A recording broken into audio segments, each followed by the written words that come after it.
Hi, I'm Jay. I'm Val. And today we are in Wentzville, Missouri. And we are coming out to enjoy the Renaissance Fair out here.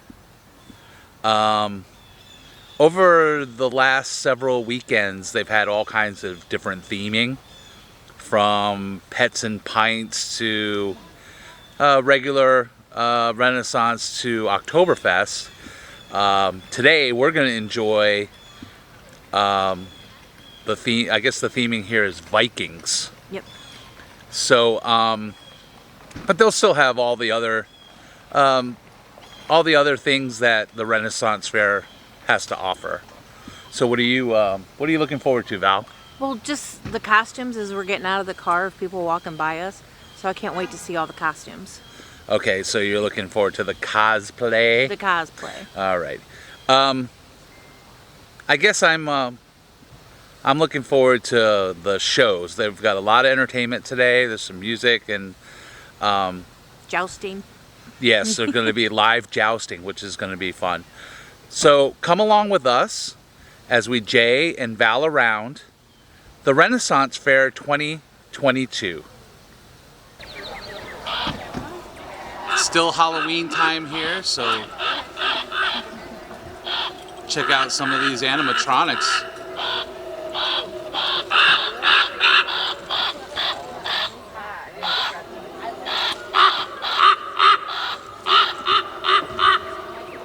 I'm not sure who you're laughing at, Crow. You're paying attention.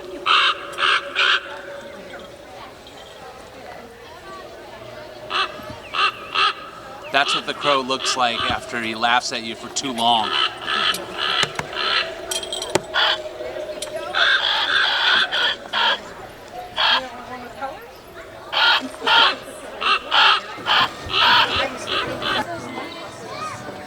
Check out all of these beautiful crowns.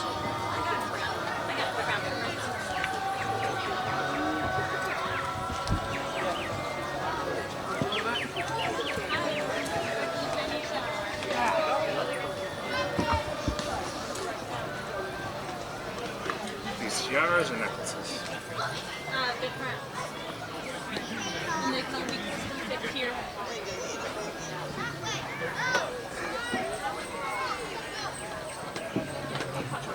Wow, check out this one. This is very pretty.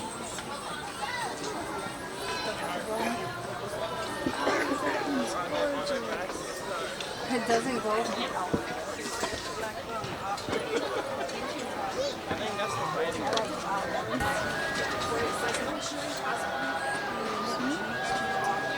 So Valerie,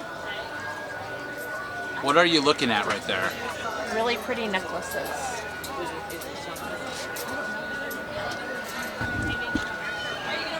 That one gives off a steampunk vibe. Which one is that? That one in the corner with the hearts. Isn't that gorgeous?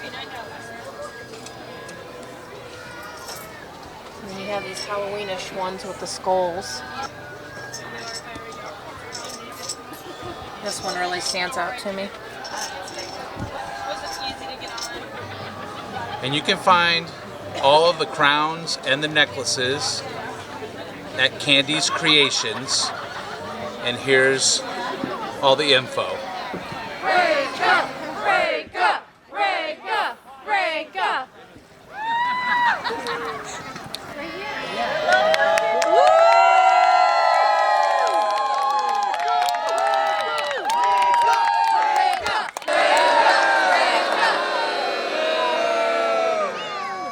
Good people, except for you two. Here's what I think of you. Oh, yeah. Close is not. That's what I'm saying. I will not give. Are you ready for a go? To my people of France, I give you, riding in the colors of red and blue, the mistress of the mist, the Lady Rika!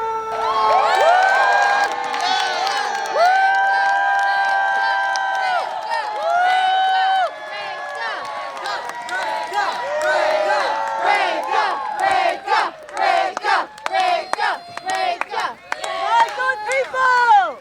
Know you this! I am the Lady Rinka of Orkney! What they say has the heart of a dragon, but leaves only destruction in his wake. For delays, Sir Alex the Dragon!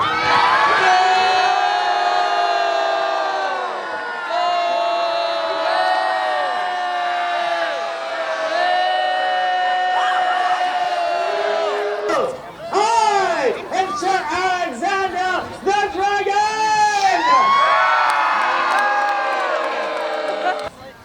I cheer my people!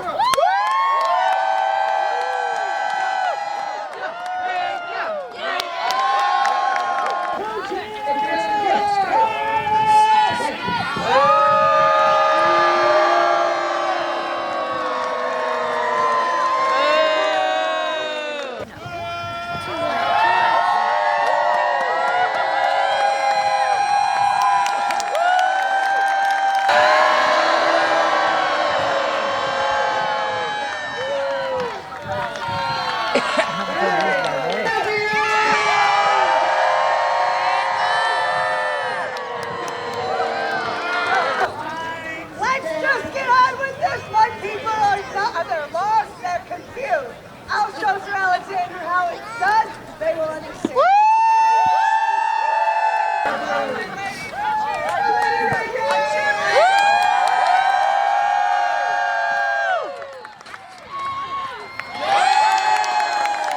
Break up, break up, break up, break up.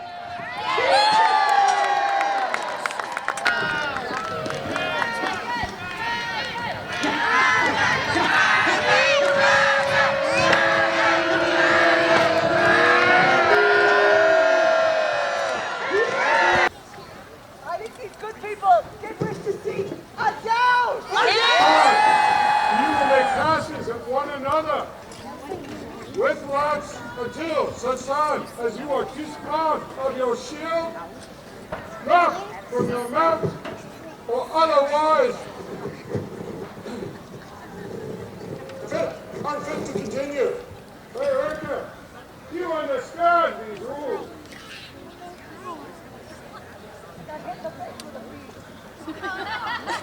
Yes, we understand the rules. So, Gemma, do you understand these rules? Yeah.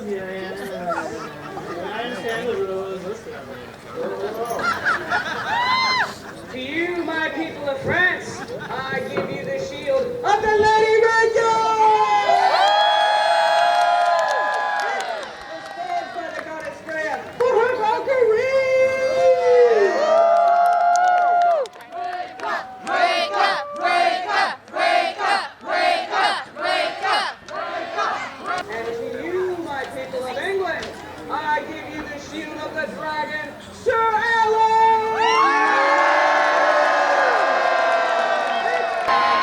Break up,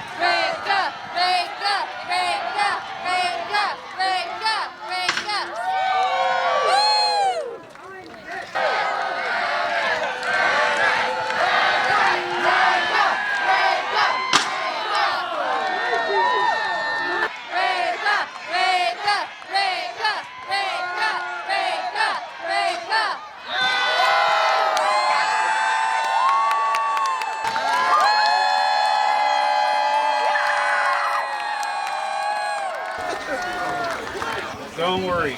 And this booth here is Keltner's Carvings and Drinking Horns. You're just amused. And then it will come to So check out all of these. These are drinking horns. Yes, well, I was just seeing what the outcome was for this. all right. So, horn, before the Industrial Revolution, was actually one of mankind's greatest natural resources, especially after the Renaissance period, or I should say for Europeans. They learned that when you heat horn above a certain temperature, it loses its shape memory and you can reshape it. And that's why you can find horn bowls, spoons, flat combs, and other items made of horn. What I mainly do is I make drinking horns. A lot of drinking horn vendors will just buy a horn that's already pre-polished and they coat it with an epoxy coat, and here you go. There's not much craftsmanship to that. And, you know, people just want a drinking horn. Here's the problem. There is no food-safe, alcohol-proof epoxy. Alcohol is a solvent. So what's that do to epoxy? You're getting trace amounts. Also, horn is like virtually non-permeable. So nothing actually bonds with it. So when you pour epoxy coat in here, it's kind of just sticking to the surface, hardening into the shape of this twisted, curved cone. Temperature and humidity fluctuations cause the horn to expand and contract at a different rate than the epoxy coat on the inside. And if one of my lovely assistants would bring me the example horn with the epoxy coat in it, I can show you exactly what happens when that epoxy coat begins to peel away. What happens... Oh wow, look at this. What happens is that the epoxy coat peels away, it'll get a crack in it, your drink gets between the lining and the horn, bacteria starts growing in it, you can't rinse that out, bacteria starts getting, and you get really sick. If you're very unlucky, it's the virulent form of botulism. Oh boy. That is one of nature's most toxic substances known to man. While we're here, this is the bone that grows off of the side of the head of the bull and has a thin membrane on it that exudes keratin, just like the nail bed of your own finger. That's what horn is. It's fingernail. So it sits down in there with a thin fleshy membrane, and as it grows new layers on the inside, the horn grows longer and larger diameter. And if you focus very closely right here, you can actually see the growth rings of the horn. Right there. And horn is very interesting to carve because it has those two grains. New layers on the inside, old layers on the out, and you can see lines that come down the horn that follow the curve and twist of the horn. All that has to be paid attention to when carving a horn. So, I go through a 2-week process because I tried to find a way to make the horns cheaper so I can sell more and faster because, hey, that's what business is. Make it, sell it. The cheaper you can make it, the more profit you make. Sure, the more you can sell. Unfortunately, I have a little bit of a conscience, and I don't think drinking trace amounts of plastic, and I may be worrying about it too much. I may not. I don't know. But I just don't like taking the chance. So how do I make a horn safe when it's an organic material that came off of a meaty bit? Okay. So when I get them in, I inspect them for internal flaws and cracks. Be right back. Which a lot of times those internal flaws is because cattle are a little bit grumpy and they bang their horns on stuff. Well, when something bangs your thumbnail, you're getting a big nasty blood blister under there. But our thumbnail is a sheet that grows out. So the blood blister will come out and we're left with nice new nail. Unless you hit it so hard that you knock the nail off, and then it's a little ripply. But if you look down in here, this is a perfect example of why all of my horns are inspected to make sure that they don't have any internal flaws. Because if your drink gets up inside those ruptured delaminations, where the new layers haven't covered up that blood blister that was reabsorbed by their body, you can't rinse that out. We're back to botulism. Don't want that. So this is a reject, and I rejected a lot of horns. I cut them up. I use them as other things, little plaques, weaving tablets, etc. So if they pass the inspection, then they go into the drink.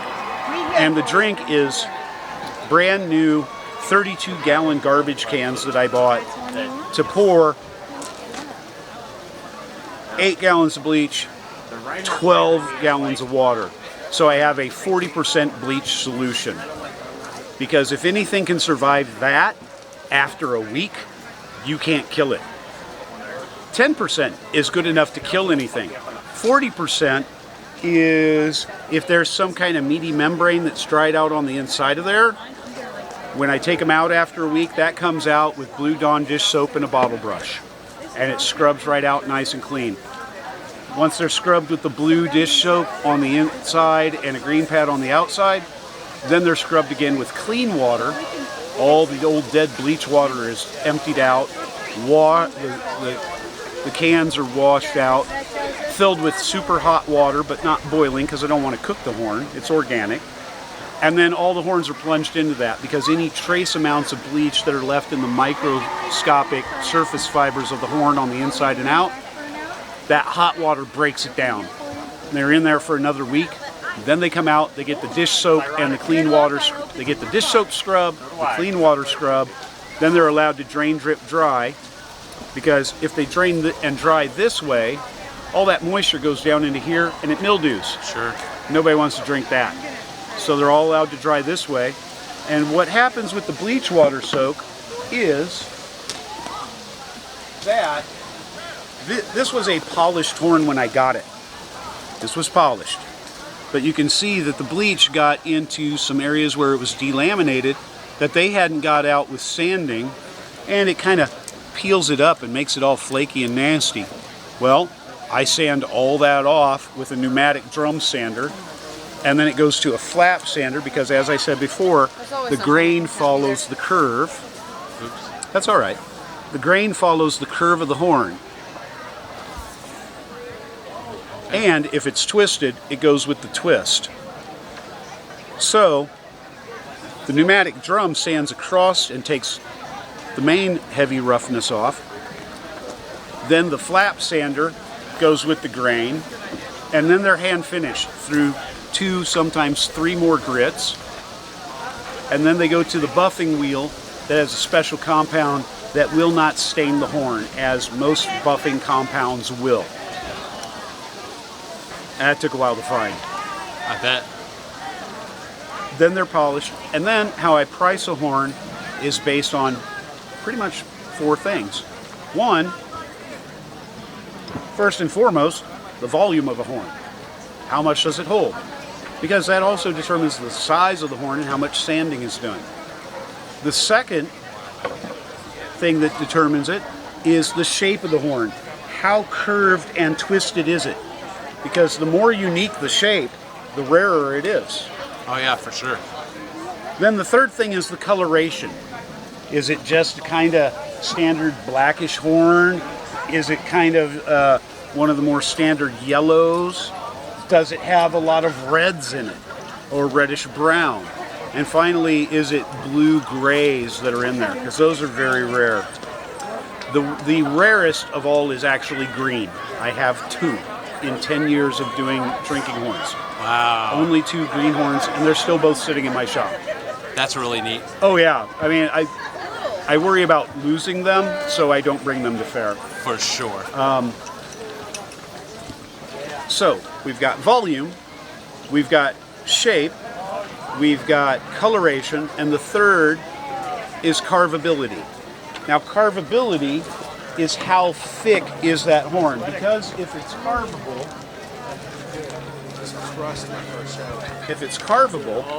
see how thick that lip is? Oh, here, let me get that right back here. There we go. that's a really thick lip. Well, the tip of the horn is the oldest, and I don't know if you can focus down in there, but you can actually make out the bottom of this horn. The bottom inside of the horn is right about here where my fingers are on the outside. The wall of the horn gets thicker toward the tip. And so, I can carve it. And if I sell a carvable horn uncarved, I'm kind of losing money in the long run. But some people want to try to carve the horn themselves, and I give them some instruction on how to do so and how to avoid some of the pitfalls. Because horn is a very hard and chippy material. And if the bit rotates up into this, it can pop layers off. And then you may not have ruined it, but it does need to be fixed. Why create more work for yourself? So a little bit of guidance from someone who has experience at it. So in this case, the bit needs to be turning down into it as it comes around. And that's pretty much it. And there's a nice little raven. And this raven is so thick that I can even carve the background even after I've taken it all the way down. I could carve the spiral, set stones for the eyes, carve an inscription, do something across the nose, carve something down the beak. But there comes a point where so much work has been done that it's priced out of anybody's range. So I think that covers just about everything I do. I will tell you, that was fascinating. Thank you so much for your time. Mr. Keltner, right? Keltner. Keltner. Very, very, very informative. That was amazing. Thank you so much. You're welcome. I've given this spiel a lot. It sounds like it. You're a pro.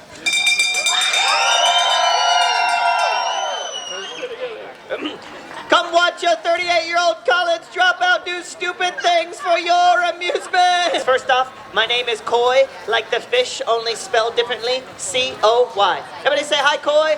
Hi, Koi. Very good. It's my actual name, and I use the stage name Crazy Boy Koi because it's descriptive. One more thing. You may have noticed the earrings in my ears. They're real. My earlobes are 1.5 inches in diameter. The best part, they're squishy. Yeah. Don't look at me like that, ma'am. You're not my mother. Doesn't bend. A quick question, Ben. How big between my thumbs? In inches. Like 12. 12. You're pretty close. It's actually 12.5 inches at its widest point. I wouldn't lie to you people. Unlike most men, they would have looked at that, thought 12, and said 15. I will attempt to take my entire body, head to toe, top to bottom, my entire body, and place it through this part of the tennis racket right here. Now that would be pretty awesome, but it gets better. Again, by better I mean more difficult or more dangerous. We're gonna make this stunt significantly more difficult and dangerous by standing on top of this giant red ball, which I stole from out in front of a Target. Step 3, where it starts to get fun, the left elbow. Step 4, the right elbow. A quick impression, a Tyrannosaurus Rex. You can do. Step 5, your head, where it starts to get difficult. Turn your head to the side. Be very careful not to lose your balance at this point. Also keep in mind, people, I dropped out of college to be here today. As a side note, though, I did pay off my student loans last year.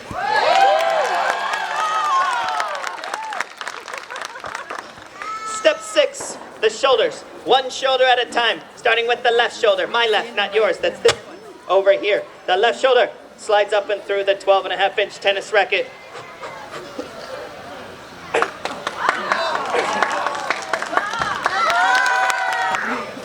Step 9. What? Balance on one foot? No. Light it on fire? No. Get your own damn show.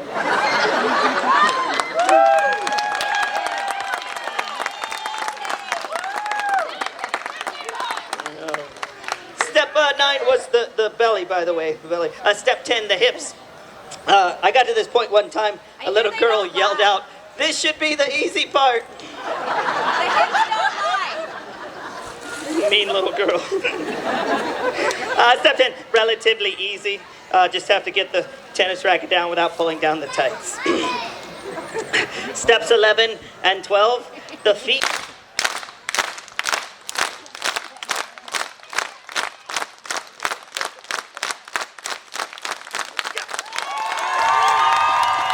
Okay, that does it for us. The St. Louis Renaissance Fair is over. First off, what was your favorite part, Val? I liked seeing everybody in the outfits and the attire.